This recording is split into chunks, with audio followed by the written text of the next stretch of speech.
this could be me. Acclaim Entertainment are bringing us the greatest legends of wrestling together for the first time in one place. Forget about The Rock and Stone Cold Steve Austin. Here we're harking back to the American grapplers who made wrestling great. Like all the fun turns into shame.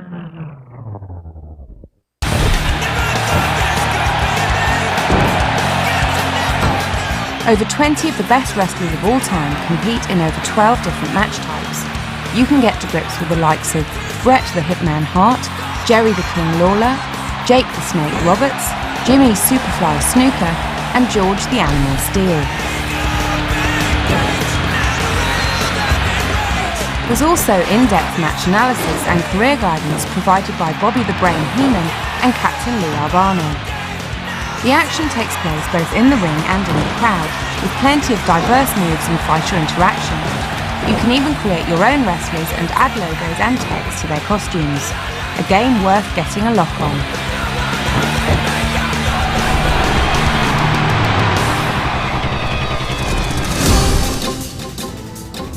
Run Like Hell is the upcoming third-person sci-fi horror survival adventure from Digital Mayhem.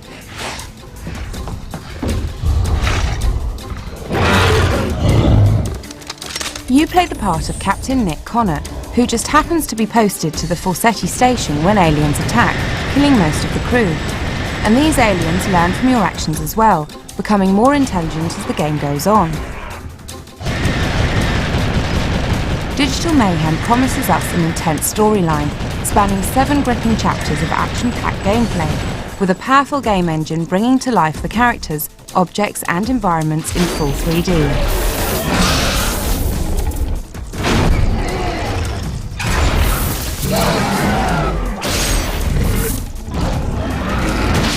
One of the big attractions is the impressive lineup of voice talent boasted by the game. You can expect to hear the unmistakable tones of Lance Henriksen, Kate Mulgrew and Clancy Brown, along with many more. Sounds good to us.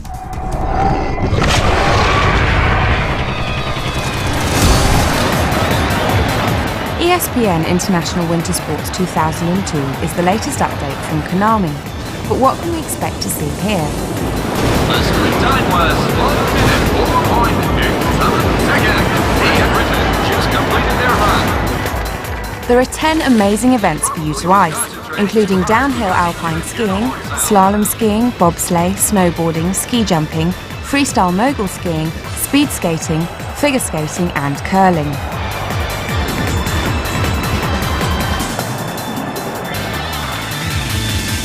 The 2 modes on offer are Trial Mode, which allows you to master any of the events you choose, or Championship Mode, where you take up the flag of your given country and play through all the events in order.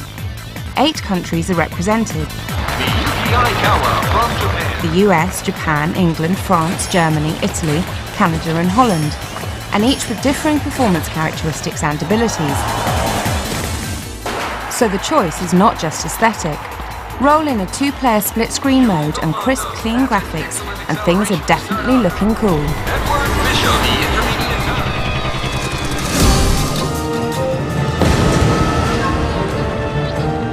Godai Elemental Force follows the story of Hero, heir to the throne and guardian of the elemental spirit. His parents and mentor have been killed by Akunin, leader of the Dark Ninjas, and now he must complete the trials of the elements. Only then will he be ready to face the powers of darkness in the realm of the final element. The void awaits. Godai promises to feature 16 levels of exciting action-packed adventure, set through the trials of the 4 spirit elements: earth, wind, water and fire. Ignited by fire! To make this possible, you have a varied arsenal of oriental and mystical weapons, including katana, twin blades, throwing spikes, shuriken, smoke bombs and elemental magic. You're too good! You know it. Besides the single-player campaign, you'll also have 7 2-player game modes to pit your skills against. And with 3DO promising that the control system will be simple enough for anyone to simply pick up and play, there should be no problem finding challenging opponents.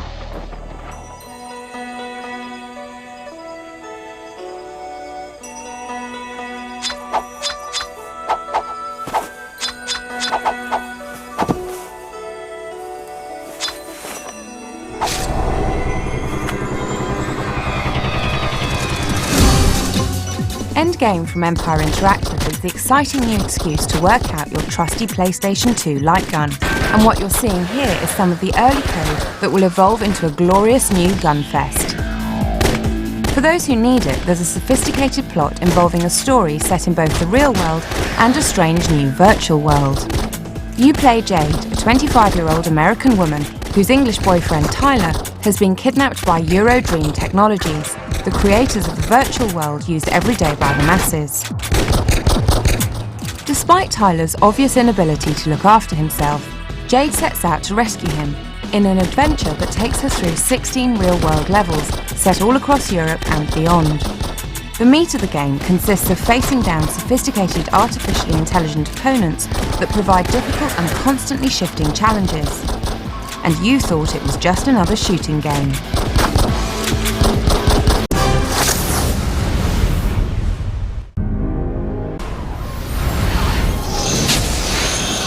Calling teams Alpha and Bravo. Deploy at the Big Shell as scheduled. Approximately 6 hours ago, the Big Shell was seized by an armed group. Do we have an ID? Former members of the Navy SEAL Special Anti-Terrorist Training Squad Dead Cell.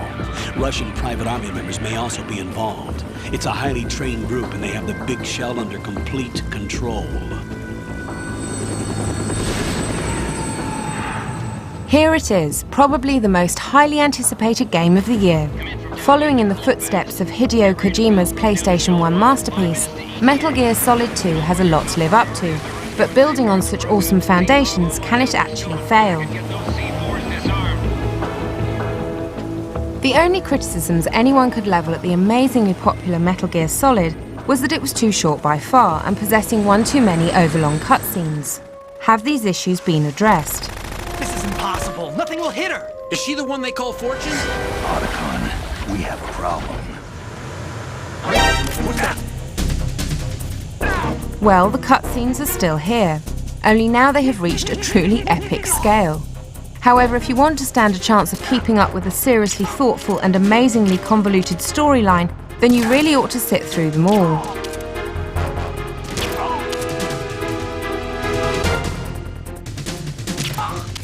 Impressively, every cutscene has been created using the in-game engine.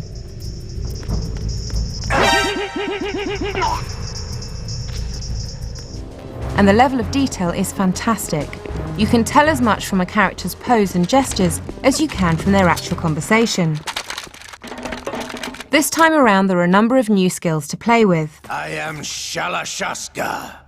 First up is his swimming talent, allowing for all manner of new approaches, along with his aptitude for hanging off ledges by his fingertips in order to avoid the enemy's gaze. Is there anyone here that can give me happiness?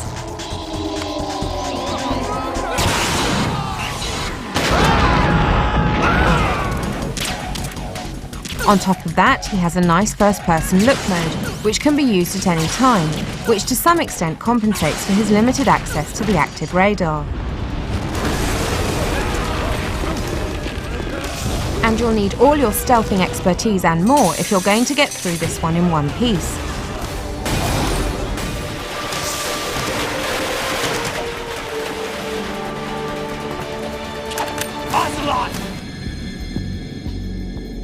It's been a while, brother. Who are you? The opponents are now more intelligent than ever. They'll radio in for assistance, running away when in danger, and working together to sweep areas clean.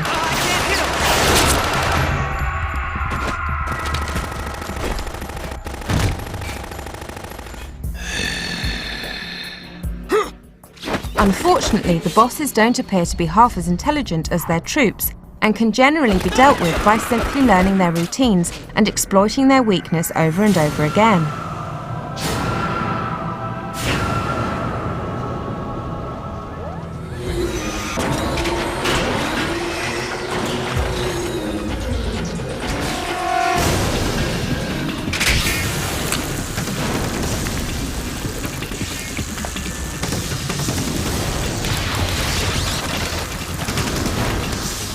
Still, this is obviously a game that absolutely everyone should own. The cutscenes may be gargantuan, and the boss fights may be a little simplistic, although their conversations are often amusing. but there is certainly enough here to make this a must-have for everyone.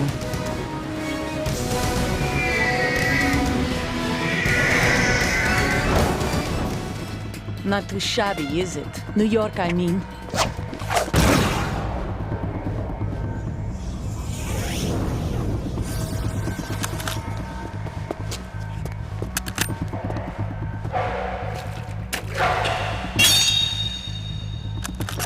And that brings our tour to its conclusion.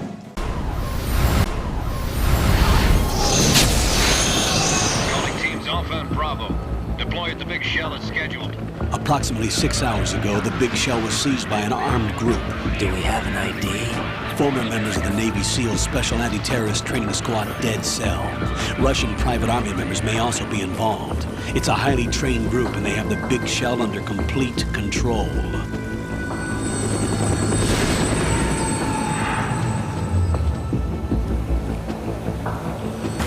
Come in from downwind and pull up fast. Get ready to fast rope down to Shell 1. 5 minutes to ETA.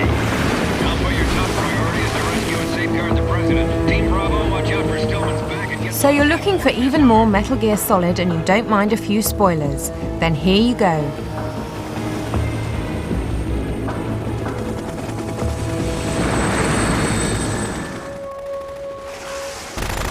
This is impossible. Nothing will hit her. Is she the one they call Fortune? Otacon, we have a problem. I used to hang around department store clock counters. The first big revelation is the change of hero. Yes, that's right, you don't get to play Snake for the entire game. In fact, you only get to see him for the very first part of the game. From that point on, you're introduced to the fresh face of his foxhound colleague, Raiden, also known as Jack.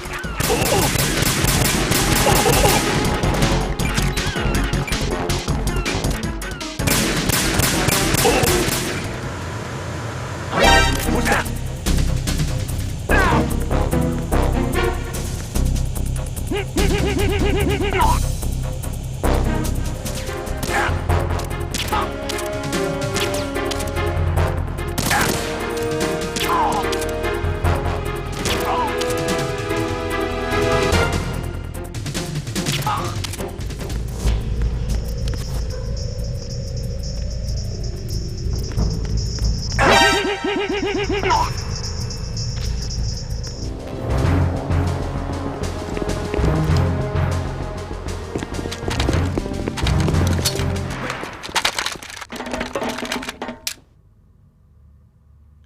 I am Shalashaska.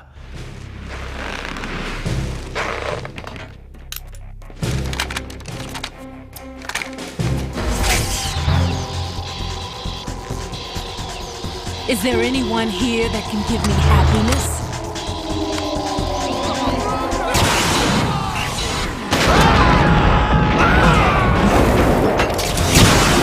This new hero brings his own relationships to cast and crew, all of which are played out in lengthy cutscenes for your viewing pleasure, as well as possessing a number of new abilities just to keep things interesting. Watch on and see what else there is to this amazing game.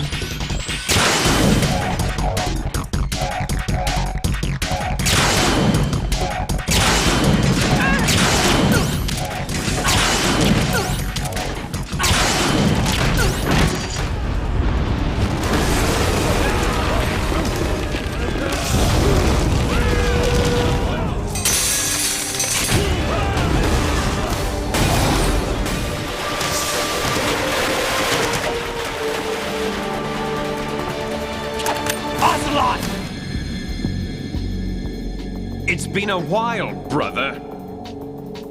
Who are you?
Not too shabby, is it? New York, I mean.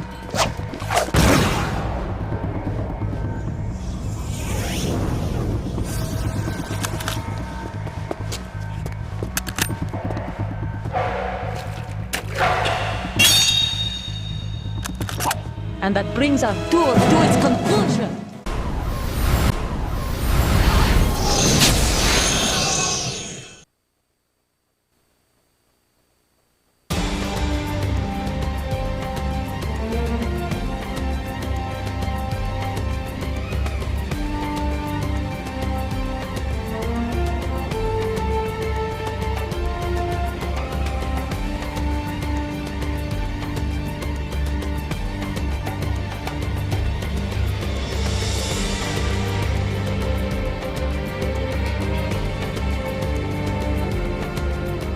When Onimusha first made its appearance on PS2, it proved to be extremely popular. The only major drawback to Capcom's masterpiece was the criminally short lifespan, with the game lasting about 10 hours. But that's where the sequel comes in, of course.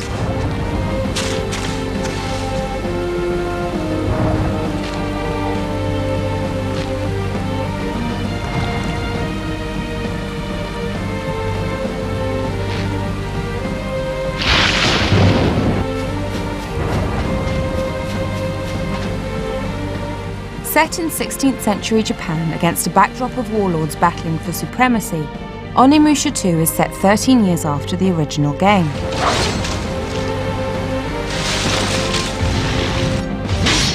Once again, you get to take on the role of a powerful samurai warrior, but this time you're helped along by a number of allies who fight alongside you.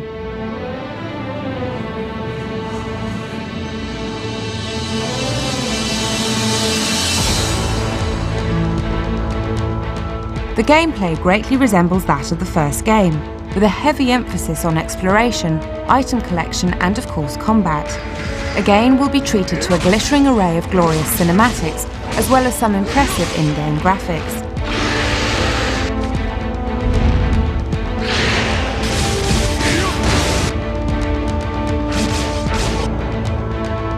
Capcom promises us more details and realistic touches, including better water and rain effects.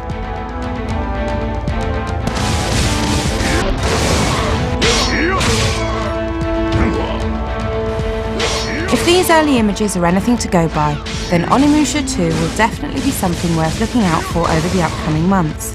Keep your eyes peeled.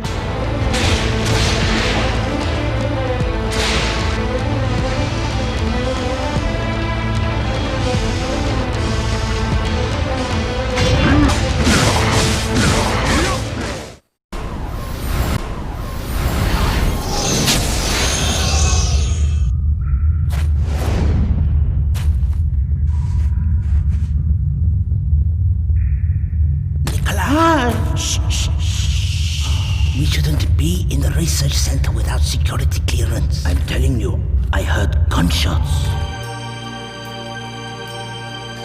Time Splitters was one of the most popular titles from the release of PS2, but it was hampered by a less than complete single-player mode. Now developer Free Radical has had a chance to get to grips with the new technology, and Time Splitters 2 looks set to make up for all the shortcomings of its predecessor. Great attention has been lavished upon the single-player mode, taking numerous leads from the hugely successful GoldenEye. The levels are layered, with each new difficulty level requiring you to achieve a whole new set of objectives. The light! Stupid torch. The actual story follows in the footsteps of the original game, but with its own distinct narrative. You can expect to encounter over 90 new characters, all portrayed in vivid detail, right down to details like teeth.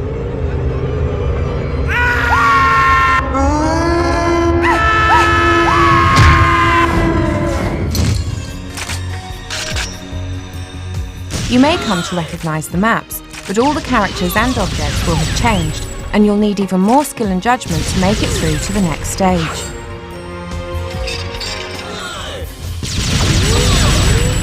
Each of them has a distinct personality. Some will be evasive, others will be cautious or aggressive, and expect their attacks to be tricky.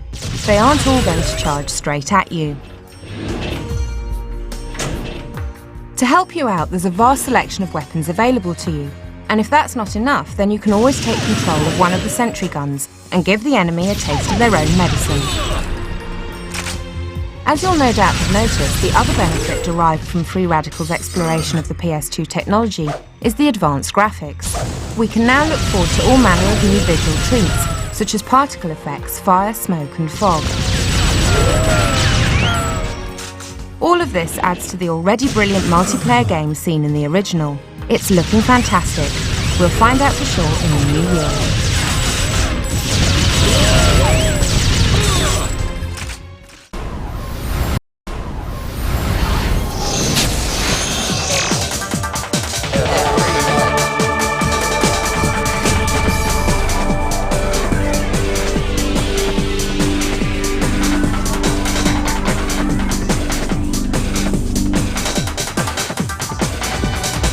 Creating a genre all of its own, Res can best be described as Vib Ribbon meets Tron, and you still wouldn't have a clue what's going on.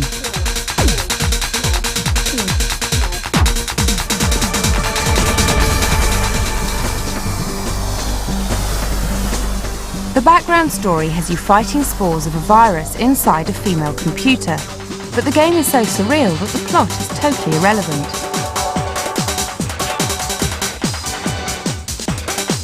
What you're actually doing is destroying enemies in time with the music. Each level throws 10 layers of enemies between you and the boss monster. To eliminate the enemies, you have a lock-on laser capable of 8 shots at a time, as well as a smart bomb that clears out everything, provided you charged it up.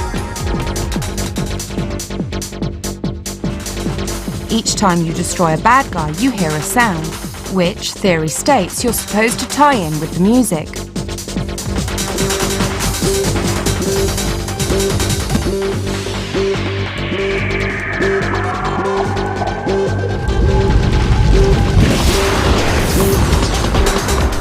You can also collect the blue power-ups to transform your hero into more advanced forms.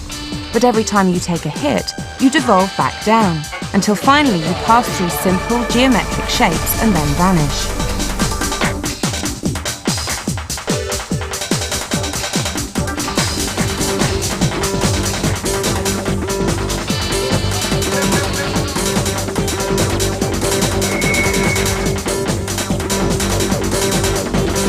The concept is simple, the graphics are primal and the music is hypnotising, but the whole effect is strangely compelling.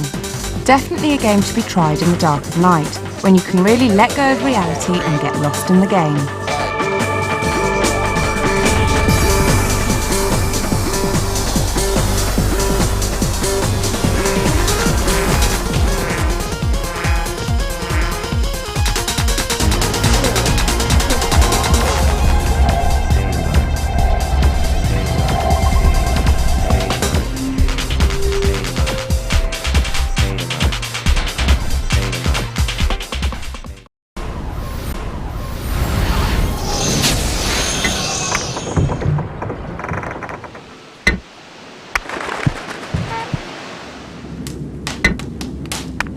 Jimmy Whirlwind White returns to dazzle us once more with his Cockney charm, and the third in his classic snooker and pool games.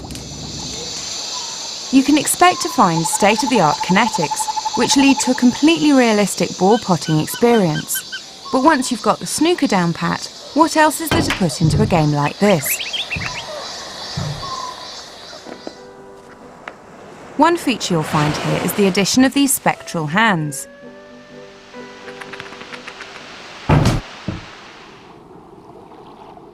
The highly expressive animated gloves vary from region to region and represent your opponents as they take their turns at the table.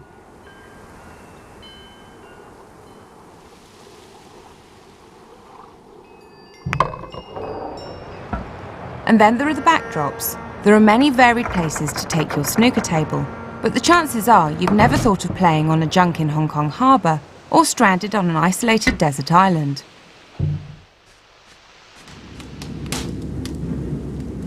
Then there's always the exclusive comfort of the Bond villain's secret hideout.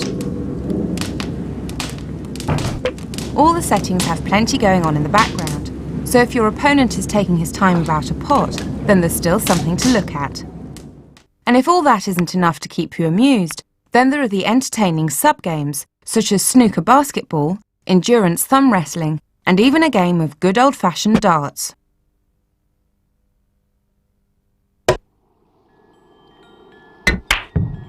So for everything snooker and pool that you could possibly want, and much more besides, Jimmy White has got just what you're after.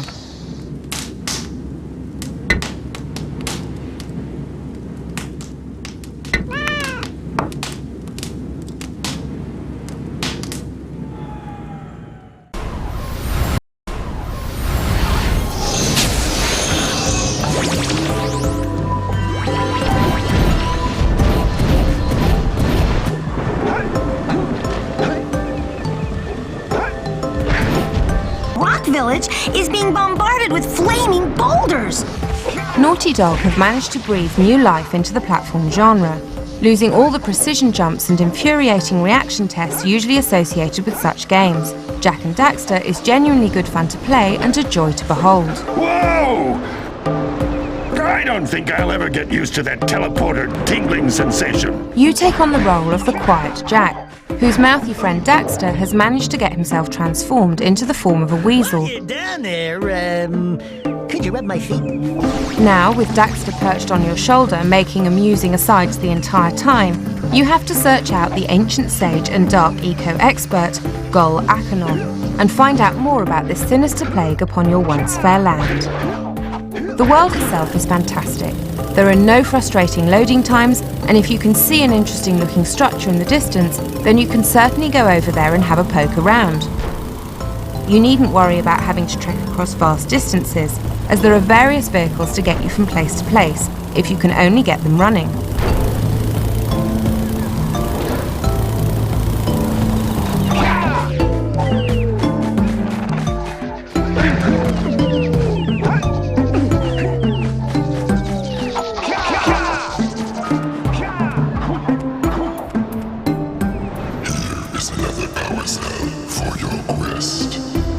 The quests can be completed as you see fit.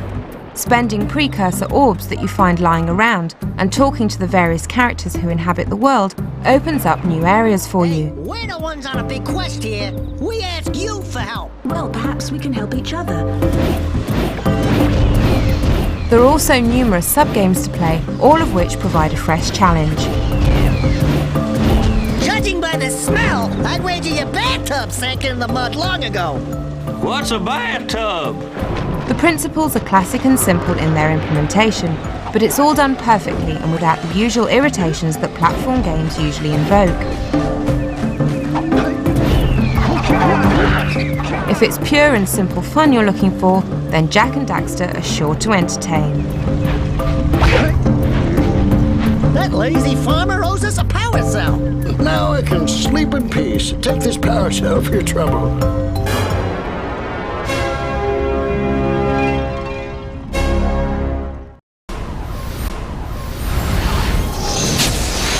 Hello. Are you free tonight, or will it cost me? More than you can afford. Monolith Productions takes us back to the psychedelic 60s and the exciting world of international espionage. Meet Agent Kate Archer, the exceedingly competent, fiercely intelligent and stunningly attractive top agent of the super-secret government agency, Unity. Certainly not. 7 of Unity's agents have been murdered by the dastardly Harm Organisation, and the whole thing smacks of inside information. It's up to Agent Archer to get to the bottom of the mystery without making herself number 8.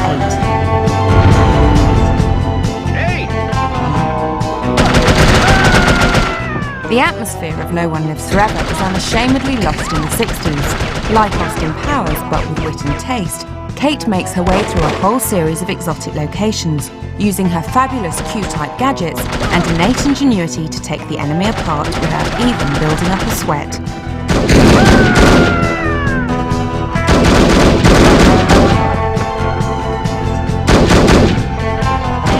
Using hair clips that double as lockpicks, explosive lipstick, and a lighter that can be used as a welding torch, you'll need to use your head to overcome the varied obstacles and challenges that stand in your way. Put your wit and personality to use, causing distractions.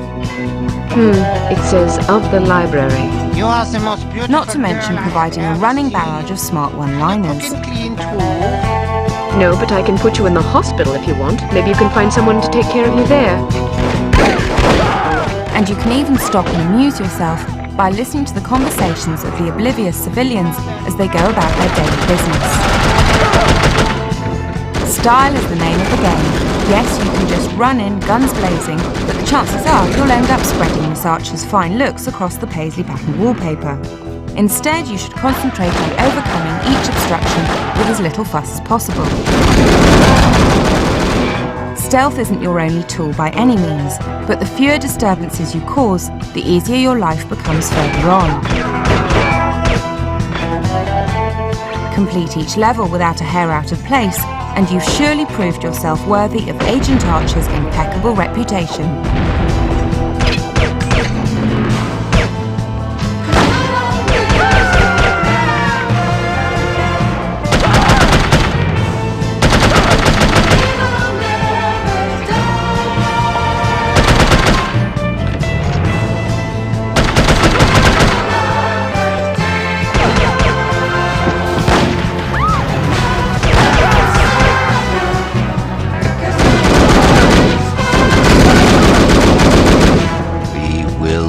Again, Miss Archer.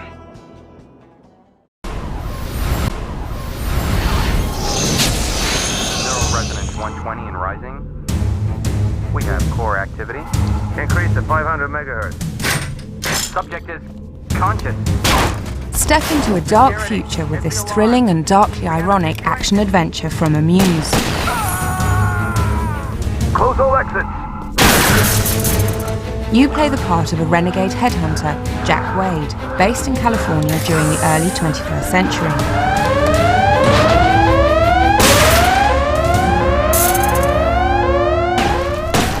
Jack used to be the top man at the Anti-Crime Network, an agency responsible for hunting down criminals and collecting their body parts, this being the preferred form of punishment in this sinister world.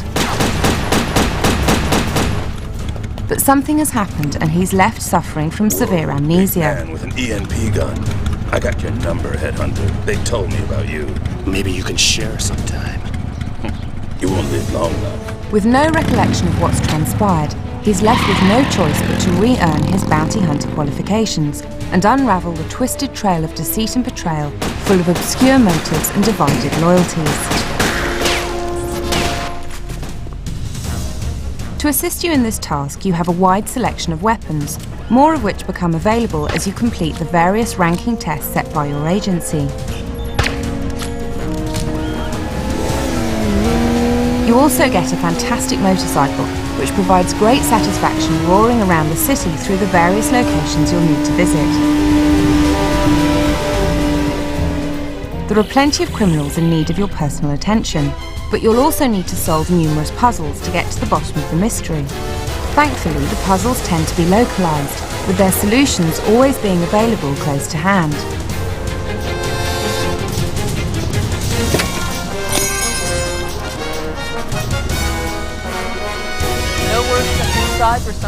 The plot benefits greatly from the efforts of X-Files writer Philip Lawrence, who brings a grim sense of humour to the proceedings, along with all the paranoia and atmosphere of the X-Files series. What's the latest on the situation? Latest figures show the CCS criminal control system has been a big success. You'll be kept abreast of current events by some marvellously vapid newscasters who blatantly belie the sights you've seen with your own eyes. Stealth also plays a big part in the action, leading to some inevitable comparisons with Metal Gear Solid setting a high benchmark for itself. Whether or not Jack Wade can outdo Solid Snake remains to be seen, but he's giving it his best shot. Well worth looking out for.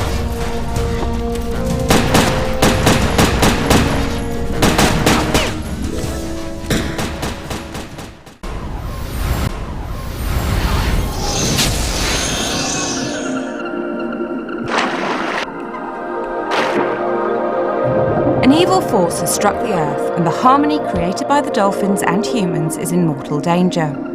The force ripped a hole in the fabric of reality, and one dolphin, Echo, has fallen through into the past. Echo's mission is to restore paradise and save the planet from self-destruction by recovering the stolen dolphin power, which has been scattered through time and space.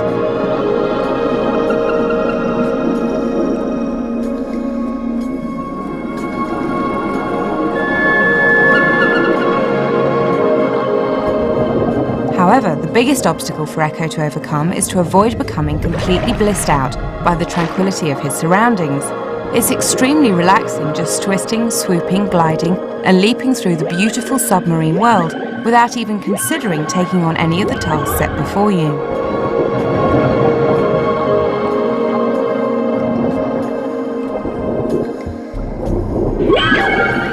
You can speak to the other marine creatures by sending a burst of sonar at them, and it seems that most of them are up to something, and often in need of a hand.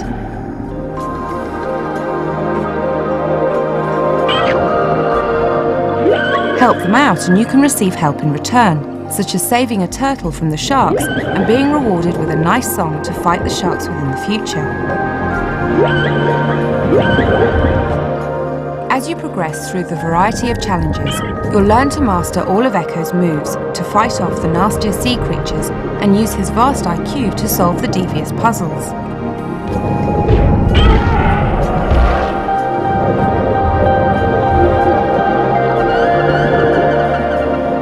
For instance, trapping the great white shark in the corals using your shark song allows you to collect the power of vigor, which then allows you to complete that particular level.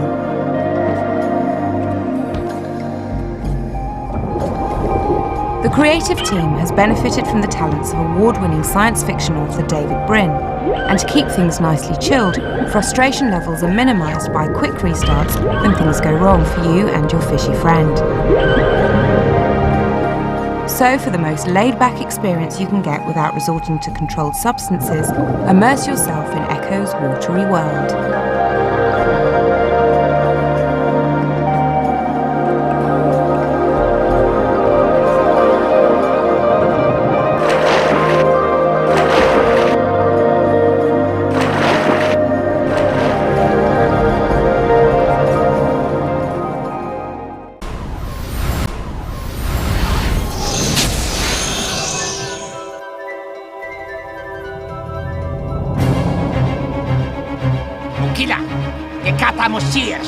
Out of my way, skinny. If you owned the original PlayStation, then you've undoubtedly heard of Mike Leroy and his journeys to Darkside. The Shadow Man. Now the Shadow Man is back and looking buffer than ever. Ah, Deadside. No place like home. Changing his image from skinny, troubled member of the undead to kick-butt superhero, he's ready to return to the revamped and redecorated Darkside and face the horrors beyond once more. Good. Shadow Man's second coming takes Leroy to all sorts of places, some new, some old. Now you can visit Louisiana, Iraq, the UK, Ireland, and even seek out Baba Yaga in the frozen forests of Russia. All of which are gloriously rendered and even include day and night cycles. There are many characters new and old who may help or hinder your quest. Yeah. Leroy now has Thomas Deacon, a wheelchair-bound, twin shotgun-wielding sidekick to help him along. And you can also expect to see the return of Jonesy, the gatekeeper of Deadside. I've seen a bunch of bad-tempered duppies hanging around the boneyard of late. Better keep an eye out. Thanks. And Nettie, the 400-year-old voodoo priestess, inhabiting the body of a 20-year-old.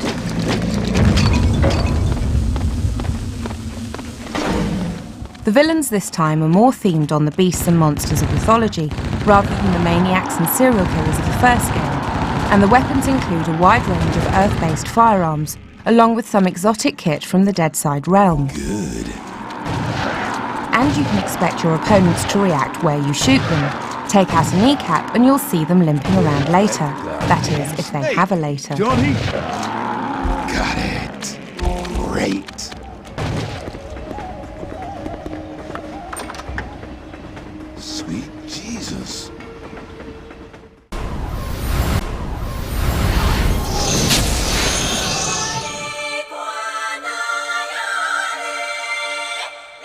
Konami's popular RPG returns for its third installment, and this time it's in glorious 3D.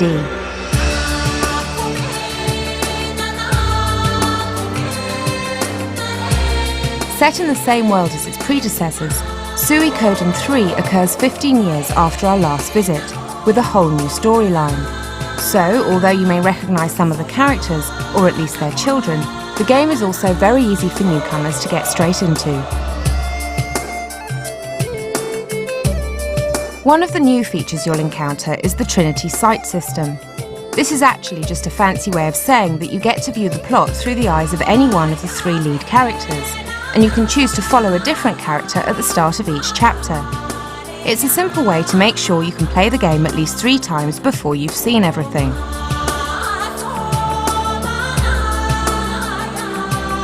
The look of the game has also moved from its traditional 2D Asian setting into something 3D and wholly more global. Each of the 3 characters starts in their own distinctive region, before their respective quests eventually intertwine and the plot reaches its epic climax. Combat is also handled differently. You no longer have characters dashing out to the enemy and then returning to their start point. The new free position battle system allows them to move as they like around the 3D environment, manoeuvring for position and protecting the weaker party members. There's also a buddy system, where characters can pair up to protect the weaker of the duo or attack simultaneously. With exciting battles, an involving storyline and 3 lead characters to work with, there should be plenty here for everyone.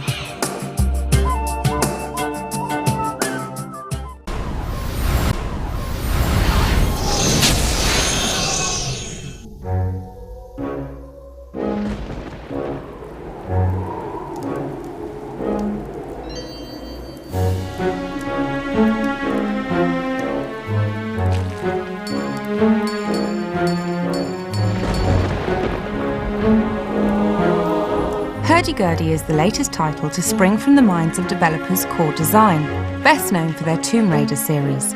But Hurdy-Gurdy couldn't be more different from those Lara Croft adventures.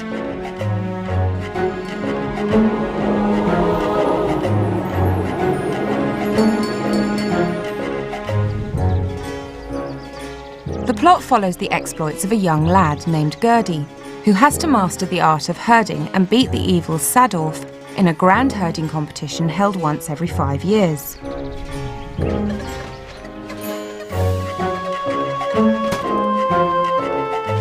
To do this, Gurdy must make his way across the land to the site of the contest. On his journey, he meets numerous people who need his help.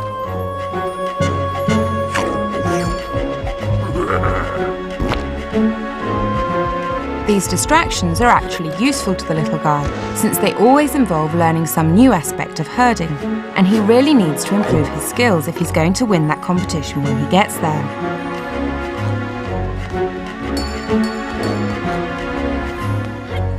The world is filled with all kinds of animals, and each species has its own behaviour and instincts. Gurdy needs to learn how all of the creatures interact with each other, and how to manipulate their actions in order to get the results he's looking for.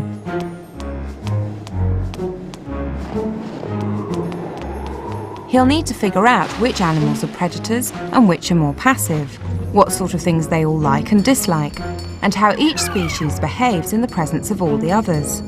There are also a few items that can be acquired to help you out, attracting some beasties while deterring others. Only armed with all this knowledge and equipment is Gurdy going to stand a chance of solving each of the puzzles set before him, and ultimately getting to face the dastardly Sardoff and save the land as we know it. The cartoony graphical style and complex puzzling nature seem strangely at odds with one another, but you'll soon find yourself getting engrossed in the wonderfully charming, yet fiendishly clever world of Hurdy-Gurdy.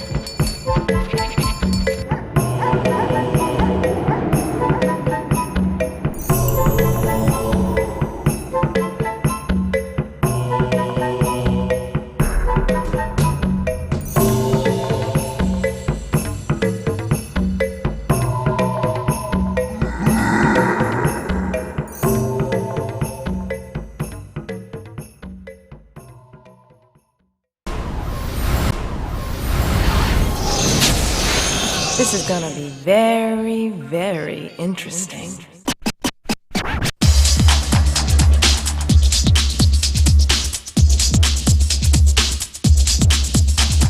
The original SSX was the launch title of choice when the PlayStation 2 launched, and also had the distinction of being by far and away the best snowboarding game ever. Until now.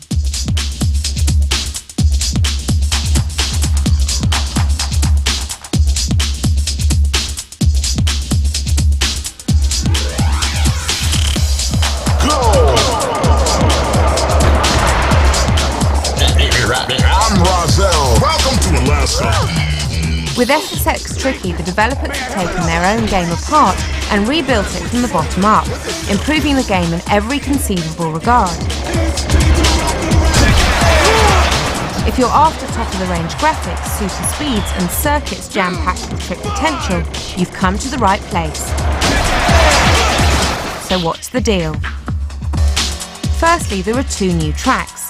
Garibaldi is a super speedster's dream, crammed with massive drops and wonderful ramps, meaning that performing the most death-defying tricks imaginable is a walk in the park. Designed for the beginner, it's a very cool entry into the world of SSX. In my sleep, man! At the other end of the snowboarding spectrum, you have the new Alaska course. This is judged suitable for super experts and is an extremely fast, absolutely beautiful ice course. Wonderful stuff. The graphical rush is truly something. Come on, hurry! But if you're thinking this is just more of the same old SSX with a couple of new courses, you're wrong. All of the previous tracks have been totally remodelled. You might recognise the odd shortcut or piece of geography, but otherwise it's totally new. Adding to the newness of it all is the variation found within the courses in the race and show-off modes.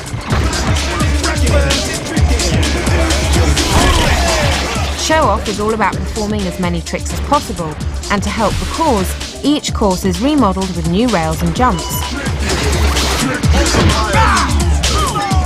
The tricks in the game have also been rejigged massively, with the inclusion now of Uber tricks. Whoa, my piercings are whistling! These are totally outrageous board-based frolics, which take a lot of time to execute, but look spectacular and reward you with massive points bonuses. Chain them into combos with other tricks and flips, and you can rack up some impressive scores. Trick boost! So, more tricks, more courses, tons of new characters, and lots of changes and additions. You might think it's a near-perfect game, and it is. The only slight irritation we have with SSX Tricky is the jerkiness that sometimes creeps into the race mode. But it really is only slightly upsetting and doesn't really dent your enthusiasm for what is a truly exceptional game. Awarded 9 out of 10 in PSW, this really is something special. Go buy it.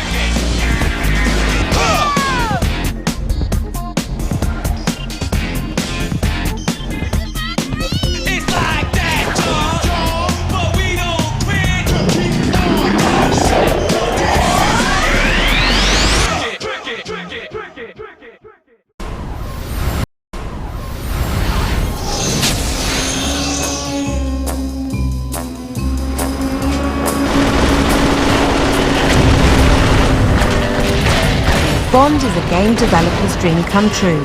All those gadgets, the guns, the cars, the one-liners, the girls, and this particular Bond is freed from the constraints of a specific movie, which opens up a wider range of scenarios based on the whole heritage of classic Bond moments.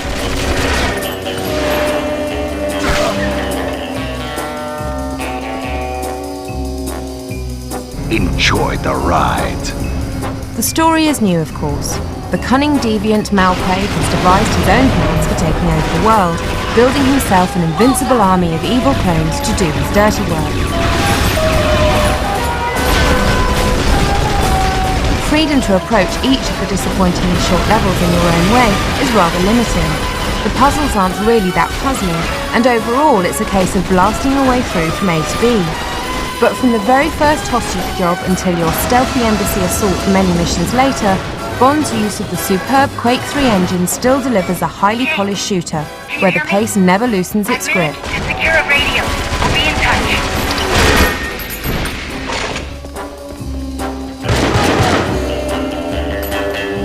Fireworks.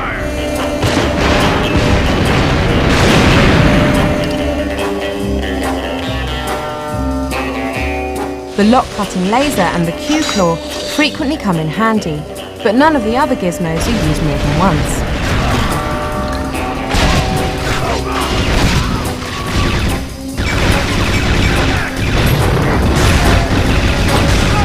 Aside from making use of this outstanding first-person engine, it's the in-car driving missions that really stand out. Designed by the Need for Speed developers and featuring some of Bond's most famous motors, they offer solid arcade-style driving through 4 of the 12 missions. It's that building straight ahead of us, Zoe. Why don't we drop in for a visit? On the catwalk ahead! EA has achieved stunning levels of detail, especially on the variety of Bond babes who pop up to distract the suave 007. Nice of you to join me, 007. Sorry, I was... But overall, Agent Under Fire just lacks that certain something. None of the levels stand out like the memorable missions in GoldenEye, and things can be just a bit too linear at times to really suck you in. But it's still the best dosage of Bond to appear on either of the PlayStation consoles, and definitely worth a try. I don't know how to thank you. I'm sure we'll think of something.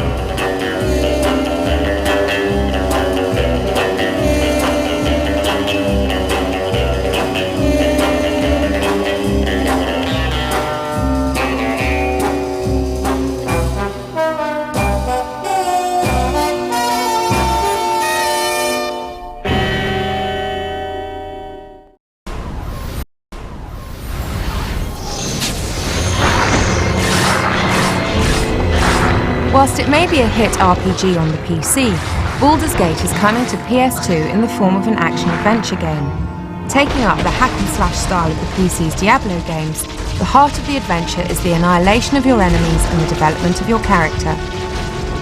You have 3 characters to choose from, all of whom can fight and throw magic to varying levels. There's the elven sorceress, who excels in the magical arts, along with the amazingly destructive dwarf and the slightly more debonair ranger.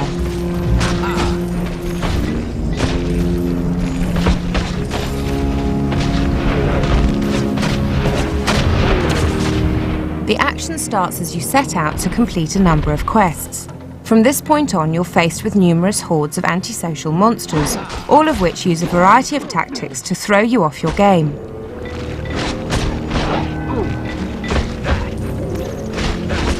Mop up the swarming opposition and their more challenging bosses, and you can then loot through their corpses and the various pieces of furniture that litter the halls.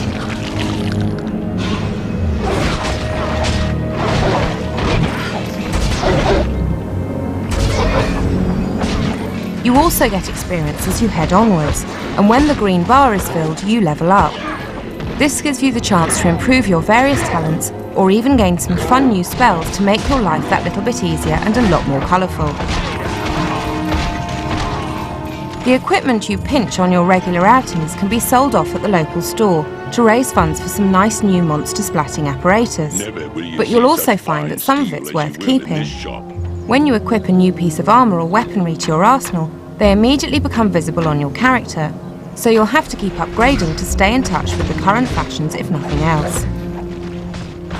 The 2-player cooperative mode is all good fun, but movement of each player is limited to the edge of the screen, which is a bit of a disadvantage when the viewing area is so small to begin with. The graphics are gorgeous, as you can see, with some really satisfying spell effects and monsters. It's super smooth no matter how many of them pile in at once. The water and fire effects are especially impressive.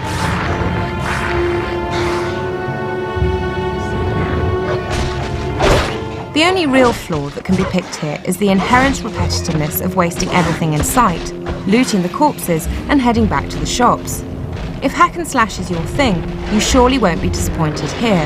Otherwise, you might find things getting just a little tedious before too long.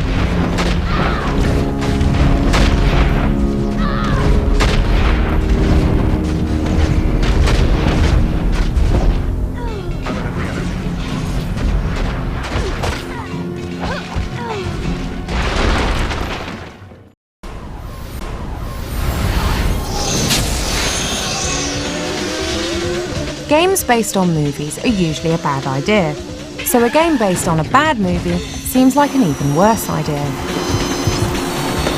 Amazingly, despite its roots in the lukewarm Stallone film, Driven does a rather good job of being a decent kart racing game. There are 2 single-player modes. Arcade mode simply gives you the chance to thrash a few cars around the tracks, but story mode is where the heart of the game can be found. Here you can unlock the various hidden cars and drivers. On top of that, you have the entertaining multiplayer mode, which suffers from a slightly restricted view.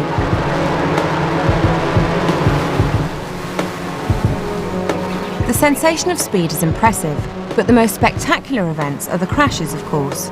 Just like the movie, you can send your cars pinwheeling about the place, throwing off debris in every direction.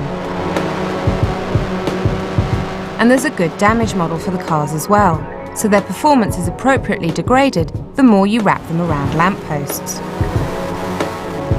The big problem is you get to see this kind of scene much more often than you like. This stems from the game's most annoying flaw, the twitchy handling and overly sensitive throttle, both of which conspire to drive you into the scenery and the opposition at every possible opportunity.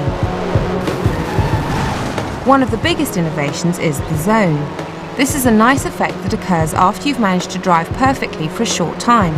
Everything goes quiet except for the rushing wind in your ears. The edge of the screen blurs and everything slows down. Driving becomes much easier in the zone, and the whole effect is very cool, in a weird kind of way. Overall, Driven comes over as a pretty impressive attempt at using a movie license.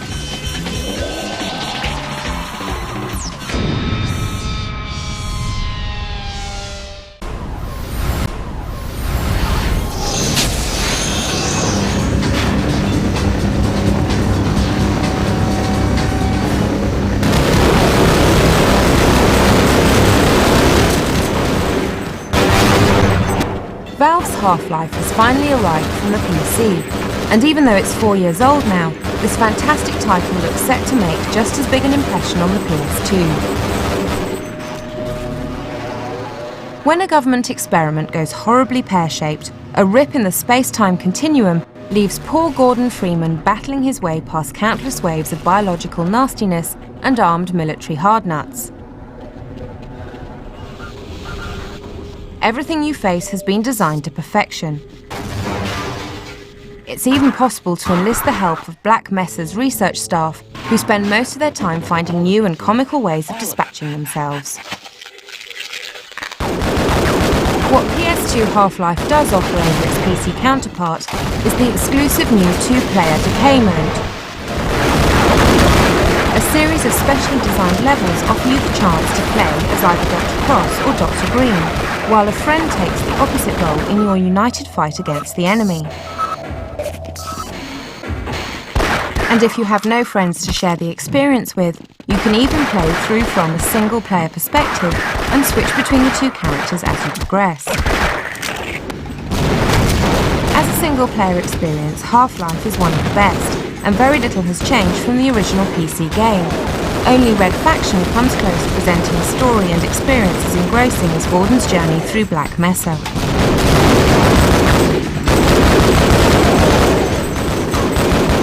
Assuming you've never played the PC original, you need to go out and buy this game. You simply won't stop playing once you get into the engrossing storyline. No! No! No! Get it off me! Get it off! Get it off! Aside from a slight speech impediment and lack of full-player gaming, Half-Life is one of the best single-player shooters ever. Buy it now.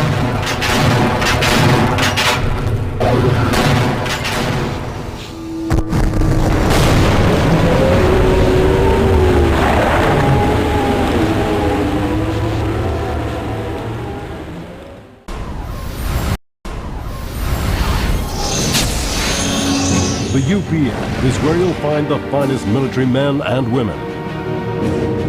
When Dropship was first announced, it looked nothing special, but as development continued, things began to look up. As such, it seems rather a shame that we've come full circle. If you're good enough, we need you. Don't see how you got in then. You're set the task of piloting a dropship, supporting ground operations with your vertical takeoff antics and aerobatic displays. The problem is that it just isn't that exciting. While it's possible to perform some nice-looking moves, there's not much of a challenge. They're like sitting ducks. The ship has 2 flight modes that are supposedly tricky to master, but are really quite easy to get to grips with. There's the slow but precise hover mode, which allows you to perform careful maneuvers and landings. Then, if you're moving fast enough, you can open up into flight mode. This pushes your top speed up to 13,000 kph, which still manages to feel uninspiringly slow. It's not helped by the fact that most of your operations in this mode consist mainly of flying in a straight line across vast playing areas. Even the more advanced ships you get as you progress through the stages fail to generate much enthusiasm. They handle more smoothly than the early versions, but things never really take off. Target destroyed. When you've had enough of flying about in circles, you can get down on terra firma. Sadly, this mode proves to be rather sluggish too, not providing any real feeling of movement, challenging you to make your way around some astoundingly obvious mines and other equally simple obstacles. The other disadvantage of going mud crawling is your proximity to the scenery. The backgrounds are even more bland close up. They're trying to get a lock on. Enemy have a lock on. This is too easy.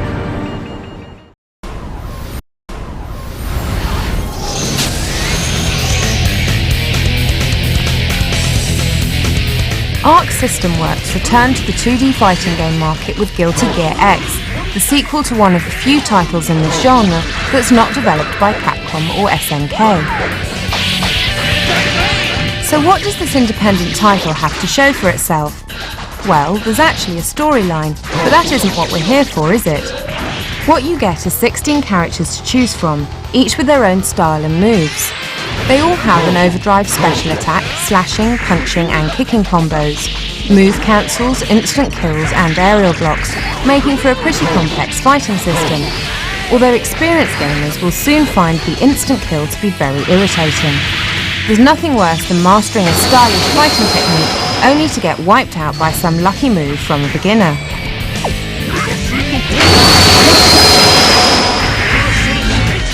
For the most part, the characters range through the sort of styles you'd expect. There's the hard and buff Chip Zanuck, the big and powerful Potemkin, and May, who specialises in being small and very quick. There are a few oddities, however, such as Milia and her amazing fighting hair. Despite the characters looking cool and interesting in their own cartoony way, with some dramatic and explosive special moves, the visual effects are spoilt by the ropey zoom-in camera angles, which can easily render the backgrounds shimmering and messy. Overall, Guilty Gear X is more of the same. There's nothing outstandingly new here, but it manages to fulfill all of the fundamental requirements of a fighting game. If you liked the original, or feel the need for another fighting game in your life, then it fits the bill. If you're looking for something innovative, then you'll have to look elsewhere.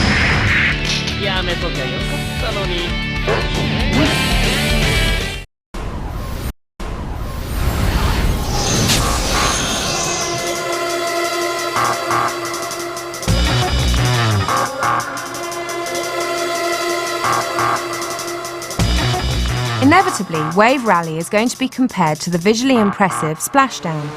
Which one should the avid waterborne racing fanatic buy? Well, that really depends on what it is you're looking for.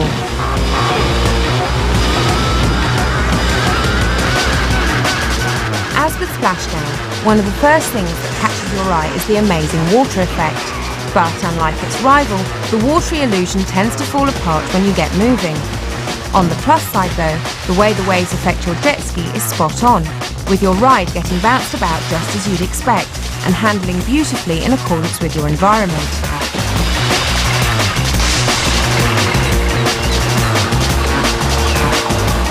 There are a number of championships to compete in over 12 different courses.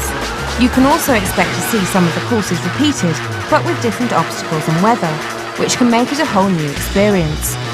The obstacles are well placed to force you around the courses in certain ways, and the weather can really set the mood for each of the races. All this means that you're going to have to know these courses backwards if you want to go home with a trophy. One of the big selling points of Wave Rally, though, is the simplicity of its control system. Unlike the complicated system found in Splashdown, Wave Rally provides you with just throttle and steering options. After that, it's all down to you. What could be simpler? It's also nice to see your opponents make mistakes. The problem is that their skill seems to fluctuate wildly, even within a single race, leaving you wondering whether you won on merit or if it was just because your opponents fouled up on the first lap. The absence of any form of career mode is also a bit disappointing. You get the championships, some time trials and an uninspiring stunt mode, but that's your lot. So ultimately it comes down to the question of what you want from your game. If you want realism and a satisfying sense of achievement, then go for Splashdown. But if it's good simple racing action with a pick up and play control system that you want, then Wave Rally is definitely the order of the day.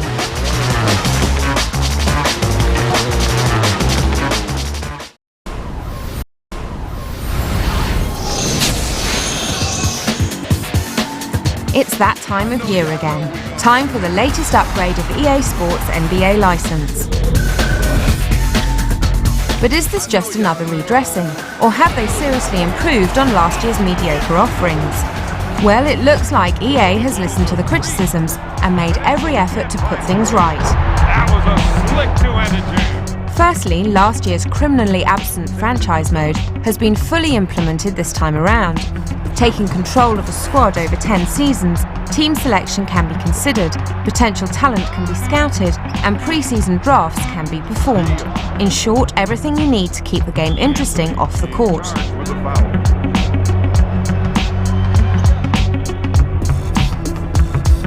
Fox chases defender.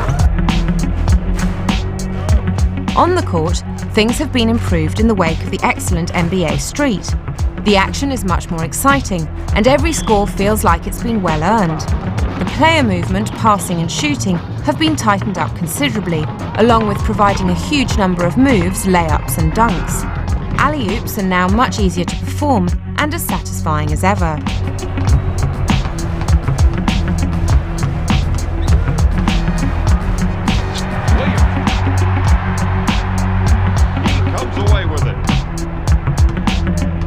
No longer is the only tactic to run blindly at the basket. Now you can benefit from clever passing moves and strategic play that makes the most of the Icon passing system.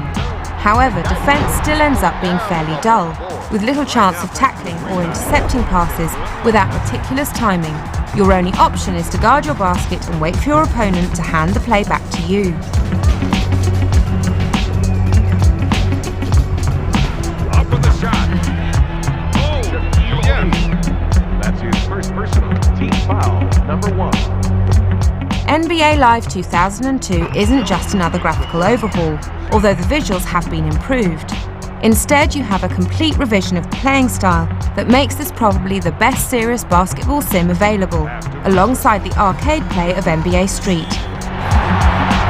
Now that was a sick dunk, Bob. Did you see how high he got on that one? Oh, he's running home, Don.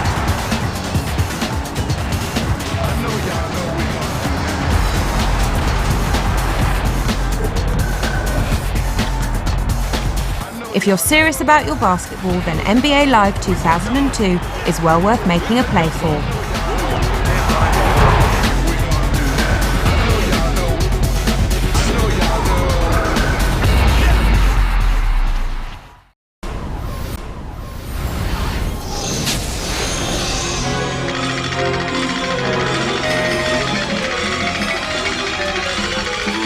Hippolinda has to be one of the weirdest games you'll ever encounter. This mind-bending game has been created by Japan-based Treasure, who already have a reputation for coming up with some of the odder titles out there.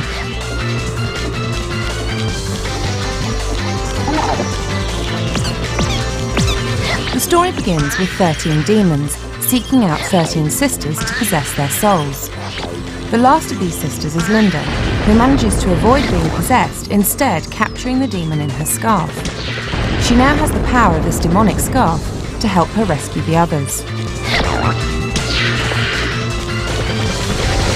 Meanwhile, the remaining 12 sisters have all been changed by the demons, who are trying to make them into some warped personifications of ideal beauty.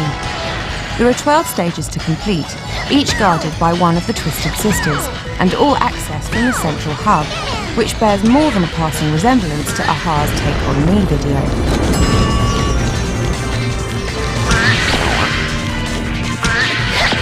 The demon scarf can be wielded in all sorts of bizarre ways. When unleashed, it lunges forwards in the form of a warped claw.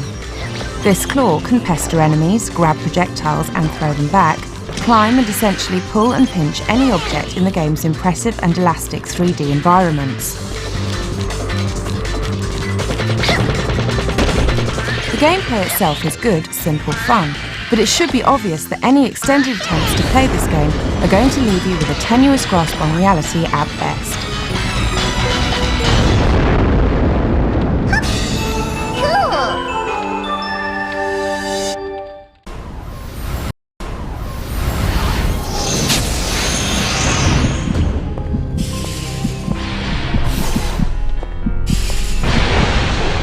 PSWorld is coming to PS2 with the 4th instalment of the series, and developers, from Software, claim that it's accessible enough that newcomers to the series should have no problem getting into the action, but at the same time it should also be familiar to players of the previous 3 games.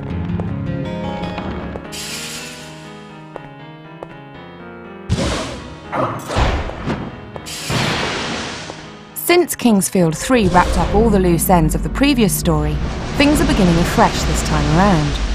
The plot follows the story of a hero investigating an underground realm after a catastrophe causes havoc in a remote mountain town.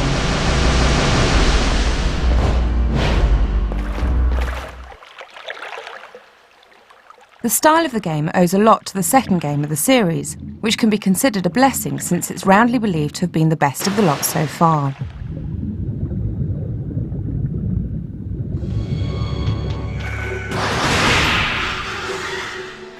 The game engine has been upgraded with modified menus, an expanded item list, and more variety within the dungeons.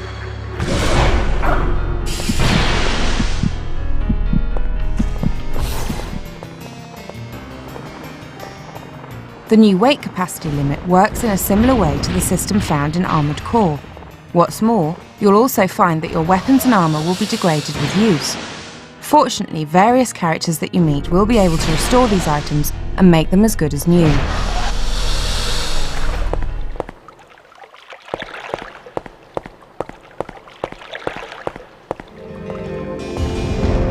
Put all this together with improved character animations and graphics, making full use of PS2's technology, and you're left with one impressive looking RPG, well worth looking out for.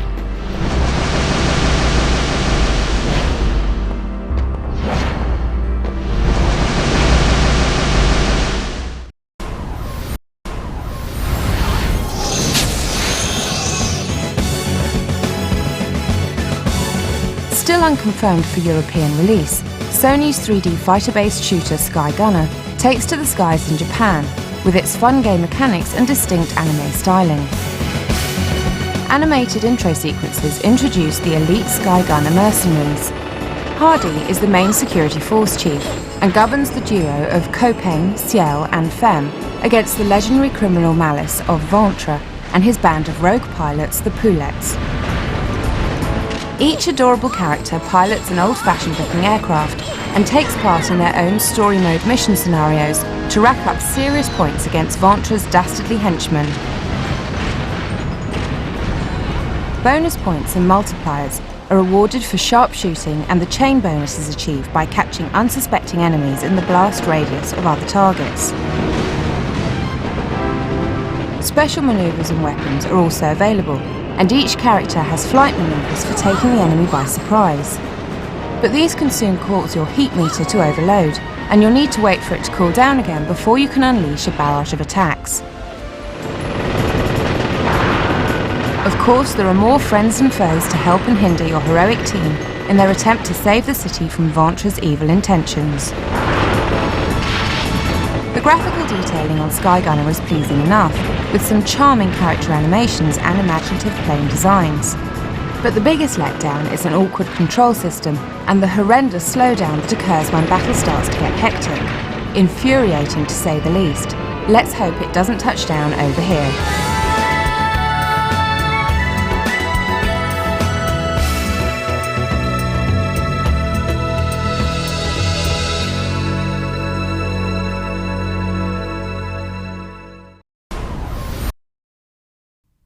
Miramax is starting production this Friday on Blunt Man and Chronic. Does it say who's playing us in the movie? I'm sure it'll be Ben Affleck and Matt Damon. You know, they put them in a bunch of movies. People have been asking me for years, why don't you do a Jay and Silent Bob movie? They're funny. They're the funniest part of your movies, to which I'm always stung. I'm like, really? The stoner jokes? Ugh.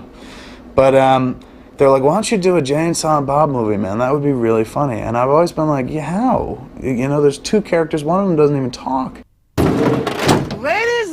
Ladies, Jay and Silent Bob are in the hills! Who are these guys?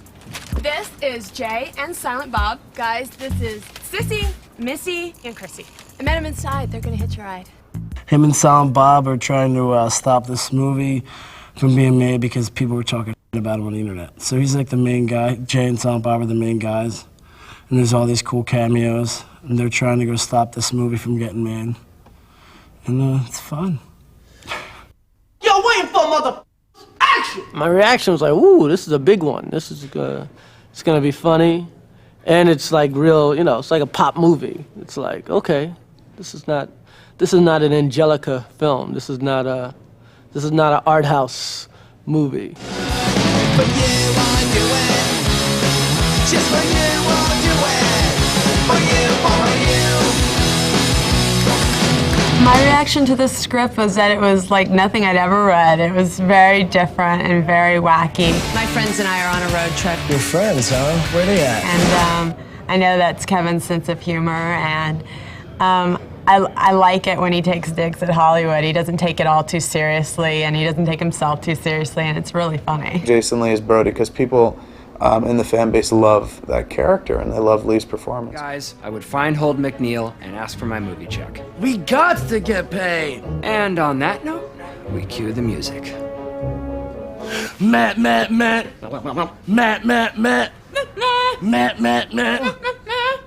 So that was kind of cool, the notion of returning to that after 6 years, because we made Mallrats back in '95. And it's weird, if you put on Mallrats and put on a scene from Jay and Bob Strike Back, Jason Lee hasn't really aged. It doesn't look different at all. It hasn't missed a beat. Yeah, Jay and Silent Bob have become icons to a lot of people. And these figures, these comedy figures, and there's such a history with these characters now that you can see them fronting a movie like Jay and Silent Bob Strike Back. The adventures of Jay and Silent Bob, there's so much you can do with these characters, because Jay is constantly blabbing, and Silent Bob is constantly looking, and Kevin does a lot with his eyes and his body and his expressions, and there's a lot there. My strongest impression of working with Kevin, I think, is that he keeps everything fun and lighthearted and is so fun and easygoing himself that it's just all like a big game, and he's just having fun, and he doesn't know why he's been allowed to make films and given money to make films, but he's so excited that he loves doing it. Another white boy in this movie? Dang!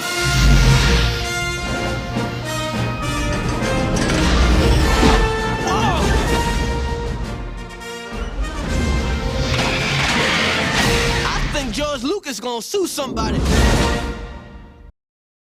Tired of buying the same old videos? Well, good news, kids. How much perversion must we, the people, endure? It's time you met Family Guy. I'm Peter Griffin. God, I hate this freaking cat. He's a husband. I do have a mind of my own. Hey, yeah, I know, you're a feminist, and I think that's adorable, but this is grown-up time, and I'm the man. He's a father. I am the biggest loser I know. Oh, I know just how you feel, Pumpkin. I've had my share of disappointments, too. It's a girl. Can you check again? He's a pet owner. Hey, barkeep, whose leg do you have to hump to get a dry martini around here? And what's more?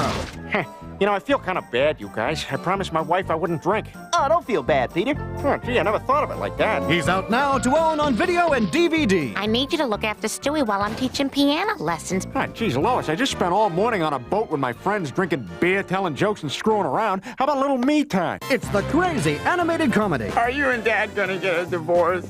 Oh, honey. Maybe. That's got to be seen to be believed.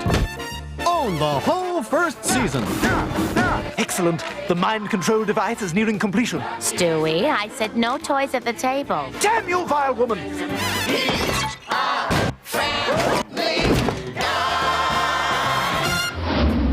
Wow, Lois Griffin. Nice melons. Hey, listen, pal. Peter, I'm holding melons. Family Guy. Own the whole first season on video and DVD now. Ruby. Ruby. Wake up. Mommy. Mommy? We have a new addition. I'm Ruby Baker. I used to go to Shady Lane. That's in the valley. So how come you moved here now? It's just an accident. Imagine if the unspeakable happened. Where would you go? Who could you trust? You guys ready for Malibu? I'm assuming that you know the glasses. They were my next door neighbors. I've known them my whole life. I know that your parents chose them after a great deal of consideration. We're here to spoil you rotten. But in this perfect house, At least I'm not hopelessly greedy, borrowing $1 million from some loan sharks. Wish I would have paid off by now. There are secrets she can't uncover. The Guardians for Red and me, they're not what they seem at all. I overheard your conversation. You were listening in on my call? Suspicions she can't ignore. I'm never alone here. I watch everything I do. And behind the perfect couple, I found a big new personal piggy bank. When we spoke after the funeral, you had said that we had more than enough. How much would that be? $4 million. lies their perfect crime. She'll get into your medical bag. To a depressed 16-year-old. Suicide just makes more sense. You and I are gonna have some straight talk right now. Where are the children? This is where I should have put you from day one. They've got to sleep sometime. Even Guardians let down their guard. Ruby? Buckle up.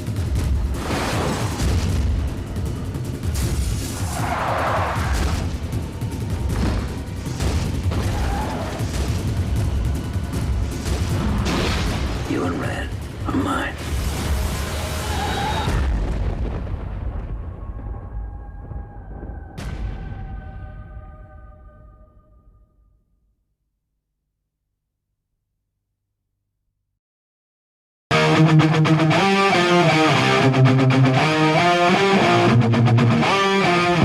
It's called Dude, Where's My Car? And right off the bat, like all the guys are laughing. Like, I think like so many guys have like partied too much the night before and lost their car.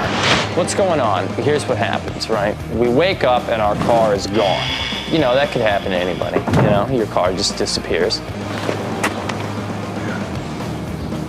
Dude, where's my car?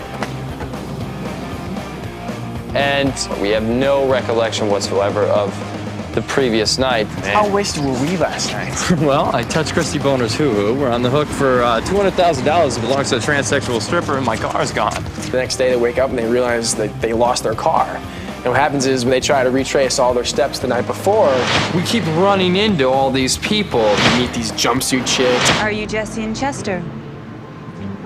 I don't know, why? If you are Jesse and Chester, perhaps we will give you leisure. That's us! Right here. Christy Boner, who is like the hottest of the hot. It's Christy Boner, the hottest of the hot. I didn't name my character. Hi, Jesse. I had a really good time with you last night. My character's name is Christy Boner. Can I say that on TV? Have you seen my car? Well, I saw the back seat. Oh, I'm talking about the whole thing. They realized they went to the strip club. No way we were here last night. We never fit in at a place like this. Look, everyone, it's Mr. Jesse and Mr. Chester. They come across all these bizarre characters. And all these things keep coming up, and it's just like, what the hell is going on here? At the end, it's kind of trippy. You don't really know if what happened was for real. You know, it's like otherworldly. It was just one of those things like, this is so bizarre. And that's kind of what happens.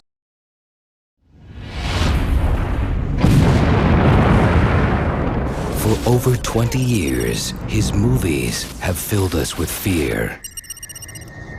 Now, director John Carpenter will take you to a place where even he has never gone before.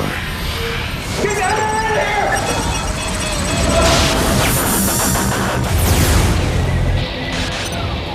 here! It was supposed to be a routine prisoner transport. But here, 1,000,000 miles from home, on the planet Mars, Hello? Anybody here? they're about to discover nothing is what it seems. We got a situation. Everybody in the mine's gone insane. What the hell is going on out there? Whatever used to live here, we woke it up. It takes us. I'm talking about a kind of possession. Something's kicking out there. They've spotted us. Get back here now. None of us is gonna survive if we don't stick together. Come on. Time to stay alive. The fear is real. The threat is spreading. Second time I saved your life. Yeah, run a tab! And the battle has begun. From the Master of Terror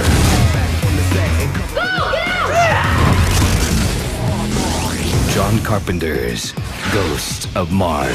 It's their planet. We're the aliens.